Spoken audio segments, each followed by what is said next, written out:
حساب کتاب والے لوگ ایک چیز بڑی غور کر رہے ہوتے ہیں کہ بھائی کون سا ٹائم صحیح انویسٹمنٹ کا ہے، کون سا ٹائم زیادہ پروفٹ کا ہے۔ ان دنوں میں جناب یہ ہمیں ریلیف ملا ہوا ہے، ان دنوں میں یہ جناب اسکیم ہے، آفر ہے۔ ہم دنیا بھر میں دیکھ رہے ہوتے ہیں کہ آفرز لگائی جاتی ہیں، ڈسکاؤنٹس دیے جاتے ہیں۔ آپ کو پتہ ہے رمضان میں کیسی آفر لگی ہوئی ہے؟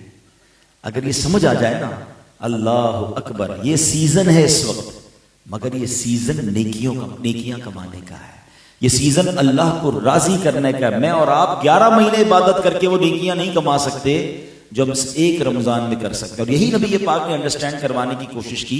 پیارے آقا علیہ الصلوۃ والسلام کی ایک حدیث ہے، آپ فرماتے ہیں اگر میری امت کو پتہ ہوتا رمضان کیا ہے، وہ تمنا کرتے کہ سارا سال ہی رمضان۔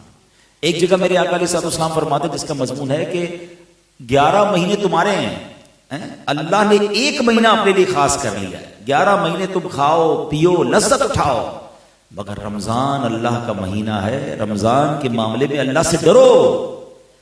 What is the meaning of ڈرو؟ کیوں؟ کیونکہ رمضان میں کہیں اللہ کی نافرمانی نہ ہو جائے۔ سرکار دو عالم صلی اللہ علیہ وسلم کا رمضان میں بی بی عائشہ فرماتی ہے رنگ مبارک تبدیل ہو جاتا تھا، متغیر، چینج ہو جاتا تھا، خوف خدا چہرے سے طاری ہوتا تھا۔ بھائی یہ تو رحمت کا مہینہ ہے۔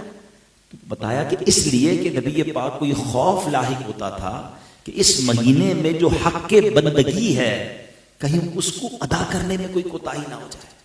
نبی پاک کمر بستہ ہو جاتے عبادت کے لیے، بستر پر کم آتے تھے، گر گڑا کر دعائیں مانگتے تھے، روز جبریل امین آتے تھے اور نبی پاک کے ساتھ قرآن کا دور فرماتے تھے، نبی پاک سخاوت فرماتے تھے۔ یہ 4-5 کام یاد کر لیں جو پیارے آقا نے رمضان کیسے گزارا، تو یہ 5 چیزیں ہمیں یاد ہونی چاہیے کہ نوافل کی کثرت تھی، دعاؤں کی کثرت تھی، سخاوت تھی، اور پیارے آقا علیہ السلام جو ہے ان دنوں میں خوب نوافل پڑھتے تھے، تلاوت قرآن کثرت سے کرتے تھے۔ یہ 4-5 کام ہم بھی اپنی شیڈول میں بنائیں نا۔